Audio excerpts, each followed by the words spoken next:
Sa video na ito, i-share ko ang mga 10 maliliit lang na bagay. Sa totoo lang na pwede nyong gawin everyday, pero yung impact po sa amin ay sobrang nakaka-addict po.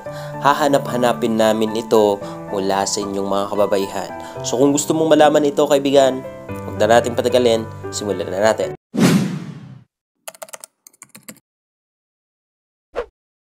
Minsan, itong mga maliliit lang na bagay na ito ay hindi masyadong napapansin. Pero lagi niyong tatandaan, ang lahat ng mga malalaking bagay ay nagsimula po sa maliliit. Ang relasyon na sobrang successful or may connection or may deep na intimacy ay nagsimula po sa mga maliliit na bagay, mga maliliit na gestures, mga maliliit lang na ginagawa ng bawat isa. Kaya sa totoo lang, napakaswerte mo po at napanood mo itong video na to. Okay? Proceed na po tayo sa number 1. Ay, sending I love you randomly. Yung tipong biglang tumunog yung notification namin or yung ringtone namin, tapos nabasa namin ng isang matamis mong I love you. Randomly. Yung tipong mag-curious kami kung ano kayang nakain nito.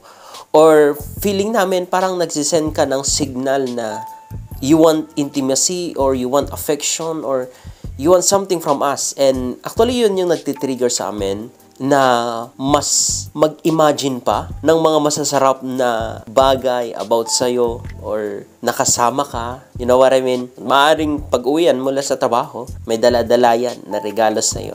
Kasi para sa amin, kahit maliliit lang ito, sa totoo lang. Pero feeling namin or sa puso namin, you're sending signal na kailangan nyo kami at mahal nyo kami. And para sa isang totoong lalaki, ang tunay or ang gustong-gusto namin, sa totoo lang na makita sa aming partner is that yung kailangan nyo kami. Dahil sa totoo lang, of course, provider po kami. That is why, mga kapatid, wag nyo pong kakalimutan na randomly, magchat-chat ka na ng I love you, I miss you, pwede ba kita makita, pwede ba tayo mag-video call, kahit isang sulyap lang, tapos nag-video call nga kayo, tinitigan mo lang siya, umiti ka, and then pinatay mo. Tignan mo, makikurious yan at magkakaroon ng butterflies sa kanya.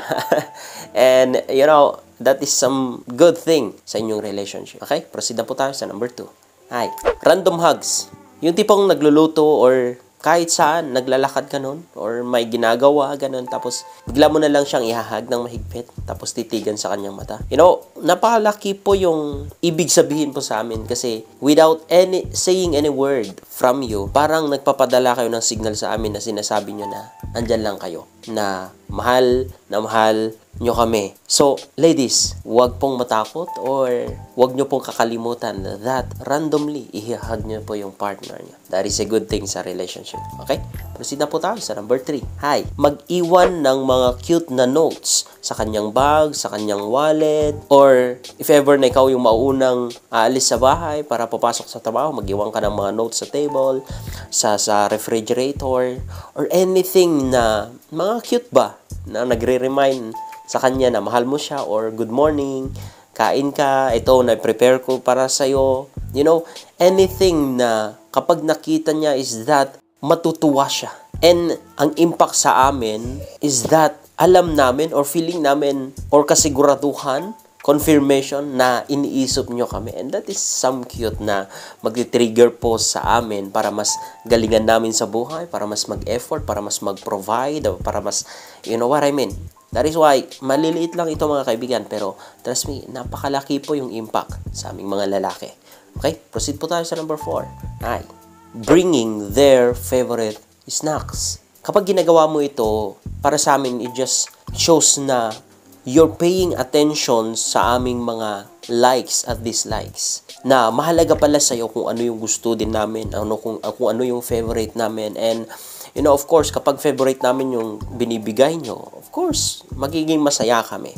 At kapag nagiging masaya kami sa isang relationship, trust me, bakit pa kami maghahanap ng ibang magpapasaya sa amin kung kaya mo naman or naibibigay mo naman yun sa kanya. So, wag mong kakalimutan na gawin yan, okay? Proceed na po tayo sa number 5. Ay, compliment him genuinely.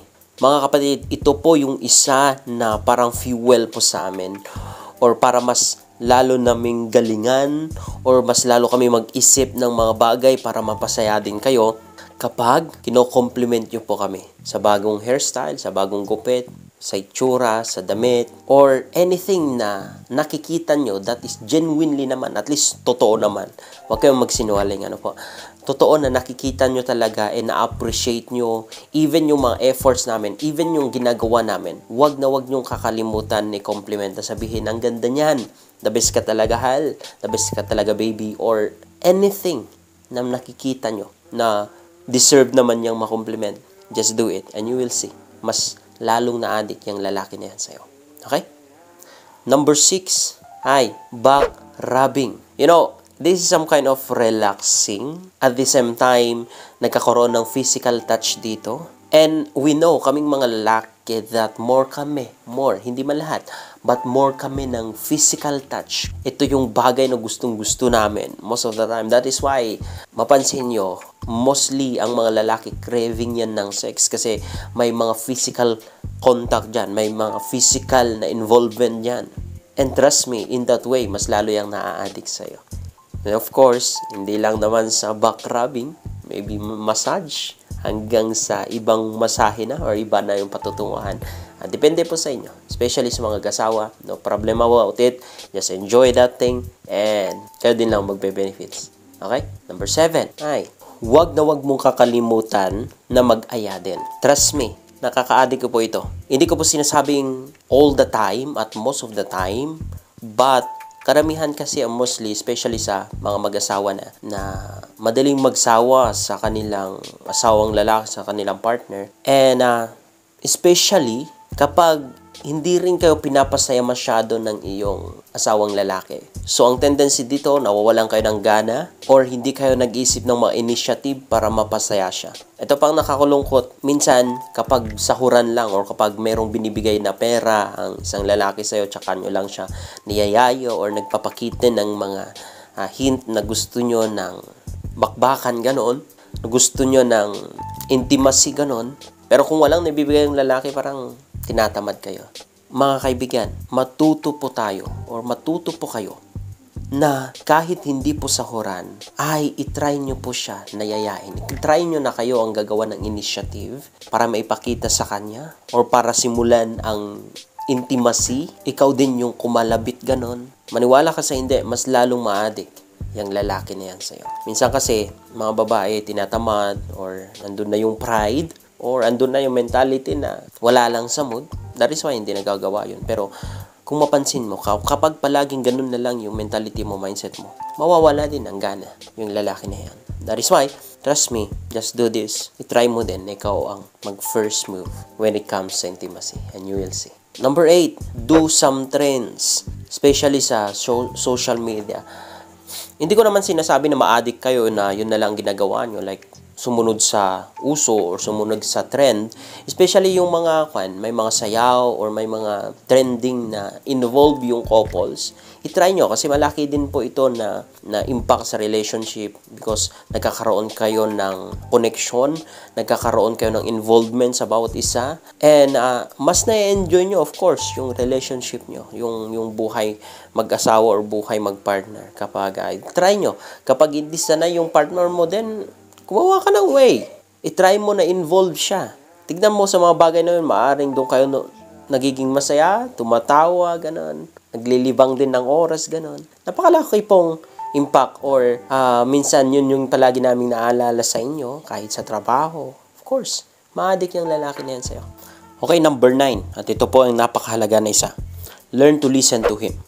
Kasi kapag ginagawa mo to, it shows that binibigyan mo ng halaga ang kanyang authority, ang kanyang opinion, ang kanyang sinasabi. At the same time, it shows that sinusuportahan mo siya.